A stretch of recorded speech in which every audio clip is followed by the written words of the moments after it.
What's up everybody, this is Danny and this is the video that you've been waiting for, the Samsung Galaxy S26 Ultra versus the iPhone 17 Pro Max. And before we do the photos, I'm going to go into the video because there's supposed to be some video improvements on the Galaxy S26 Ultra, so I want to see if it caught up to the iPhone when it comes to daytime and nighttime video. So let me know what video looks better and what microphone sounds better, and let's go ahead and get started.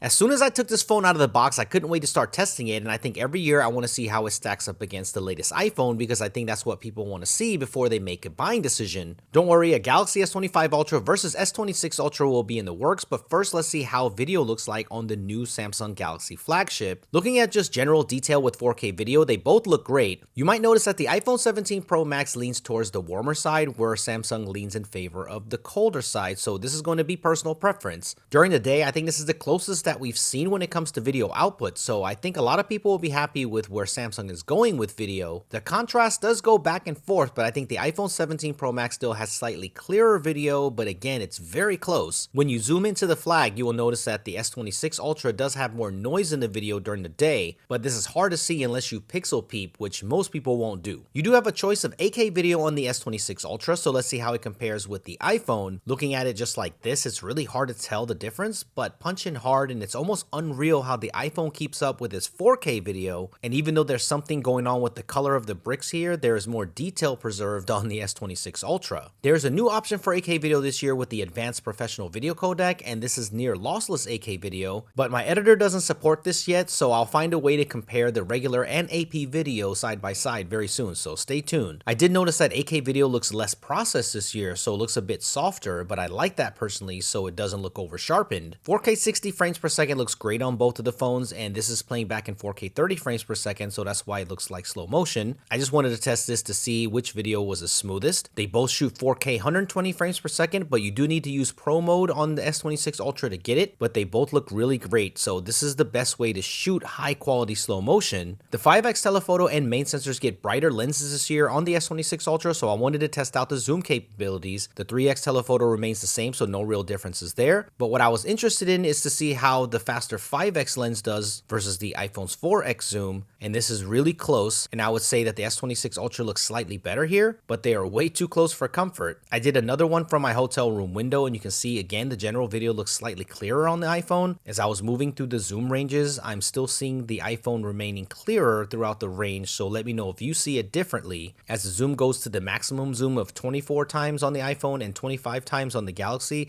the iPhone still produces a slightly clearer video with less noise. Next up, let's take a look at some of the software features. They both have dual capture, so you can capture from the front-facing camera and their rear camera at the same time, so iPhone users just got this last year with the 17 series. The S26 Ultra also has this side-by-side split screen option too, so you have more flexibility with this mode with the Samsung. They both shoot in log, so I had to test this out. This looks super flat like this until you apply a LUT to it like this. I'm surprised how close these look, so I think this is awesome for content creators on both smartphones. If you zoom in though, I think the S26 Ultra has a slight advantage on details, so let me know if you think the same. When it comes to stabilization with the regular walking pace, I think they look very similar. I think if you really analyze it, you can see the hiccups on both phones, but for the most part, the optical image stabilization is great on both of these. The hills in San Francisco are super wild, so I wanted to walk down with the ultra wide in 4K, and I was surprised to see the iPhone picking up so much of my walk, especially the bounce in comparison to the S26 Ultra. You can see that the impact of my walk causing that jelly effect, so that was weird to see since I haven't noticed this before. I wanted to extreme test the OIS, so I just ran with the phone with no modes on, and this is what it looks like.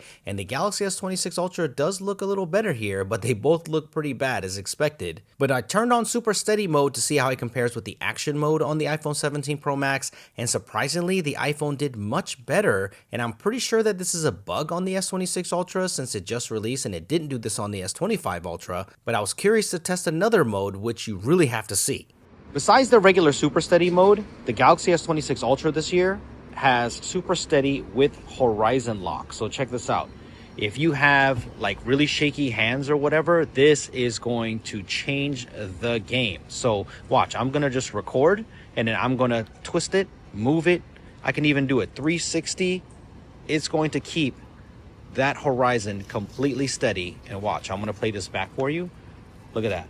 like it never really even happened. And that's a dramatic way of showing it, but on regular video, you can never get unsteady video again. This is so cool. So I turned on Super Steady with Horizon Lock on, and to my surprise, it did just as bad. So I'm not sure what's going on here. I'm betting it's a bug, and it could be something with my unit, but I tested it again just to make sure it wasn't user error. So I'll keep you updated on social media. Make sure you follow me on Instagram and TikTok to stay updated on this. I quickly tested portrait mode video and they both still look fairly artificial when it comes to objects, but that's to be expected. I did take some random video with the 2x crop on portrait mode and they both look more cinematic and the colors are close, so I know this isn't the best test of this, but as far as I know, nothing is new with these modes. Okay, so we're gonna get into some nighttime video. This is from the front-facing camera, so let me know which one that you think looks better. I'm looking at it and the Galaxy is definitely brighter. And let's move around just a little bit to see how it changes. Yeah, let me know which front-facing camera looks better. First thing I wanted to check out was the clarity and noise, because Samsung stated that they have overhauled their noise reduction specifically to even out noise patterns, so I was excited to test it. This is punched in 500% scale, and while they're definitely both noisy, look at the pattern of the noise on the iPhone.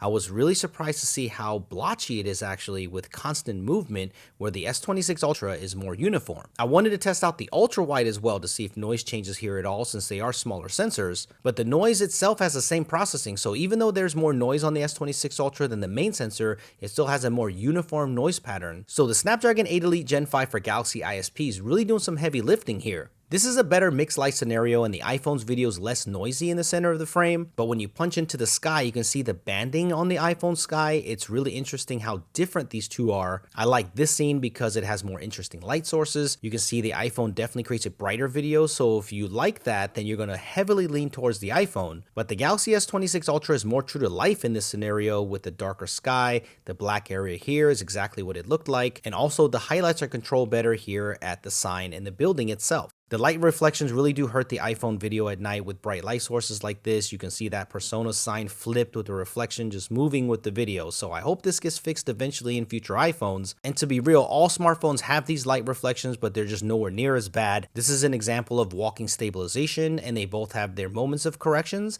But I think in this scenario, I think the S26 Ultra was smoother, so let me know what you think. When it comes to nighttime colors, they both go back and forth, but the iPhone almost always favors the warmer tones. Here it's picking up a lot of reds and yellows, and the S26 Ultra is keeping things cool to balance out the environment. I had Mark Lensangen step in for a minute so you can see the skin tones. This is a hard environment for lighting, but I think the skin is better on the S26 Ultra here in this scenario. But when we get into a dark restaurant environment, that changes. The Galaxy S26 Ultra saturates more and makes the skin tones more orange in this scenario. Normally the iPhone does this, so I was surprised. You can see it in this ultra wide shot as well. Mark and John's skin replication is more pleasant on the iPhone, so let me know which one that you like better. And this burrito also looks oversaturated, so I hope that they can tune the saturation of nighttime video in a future update. When it comes to the exposure of the drinks in the back, I'm switching to the main camera and then switching to the 2x, and remember that the Galaxy S26 Ultra has a 3x optical zoom, but that lens hasn't changed, so I wanted to test the 4x optical zoom of the iPhone to compare it to the improved 5x of the Galaxy S26 Ultra. And overall, the exposure of the harsh light shining on the bottles, the iPhone takes this one, and even when you go into 8x and 10x, Samsung's improves for sure, but the iPhone still remains more clear. The more that I look at the video side by side, it's surprising how close it's getting in terms of clarity, but I think the iPhone still has a slight advantage when it comes to sharpness, but as you can see, it's getting closer than ever. You can see both of the night skies are pretty noisy, but when you look at the building, the iPhone remains more detailed, even though the highlights are different. They both have banding in the sky here, but you can see it more prevalent on the iPhone's video. I hope they address this in some future camera updates. I think colors and white balance are going to be a preference thing, and while the iPhone here has more details preserved with a more accurate representation, sometimes the more vibrant version looks more pleasing to the eye with how Samsung is coming across here. So I'm gonna finish up with two more video tests. First is a zoom test. The ultra wide is darker on the S26 Ultra, so keep that in mind. When you switch to the main camera though, you can see it brighten up significantly since it has a new lens that lets more light in this year. The 2x is just a crop, so it's going to look the same, but you can see that the building retains more detail on the iPhone. Next is the 3x versus the 4x, and this seems to improve slightly for Samsung here, but it's when you switch to the 5x lens, you can can see way more detail preserved. So this new lens is working on low light video. Then we will go into the 8x on the iPhone and 10x on the S26 Ultra, and the S26 Ultra wins on clarity and noise reduction. So it's a clear win for Samsung on the zoom. One more zoom test, but this time we're going to walk and then we're going to change into the zoom lenses. So this year it's closer than ever when it comes to video, maybe the best position Samsung has ever been in, but I would love to see more improvements from both of these phones. Alright, well I hope you enjoyed that video just to give you an idea of where the Galaxy S26 Ultra is in comparison to the iPhone 17 Pro Max. So let me know which one that you think won in the comment section below. There'll be a ton of more content coming on these two cameras, and especially the Galaxy S26 Ultra, because I want to test it against all of the other flagships that are out there. So thanks for watching. Thumbs up if you enjoyed this. I'll see you in the next one.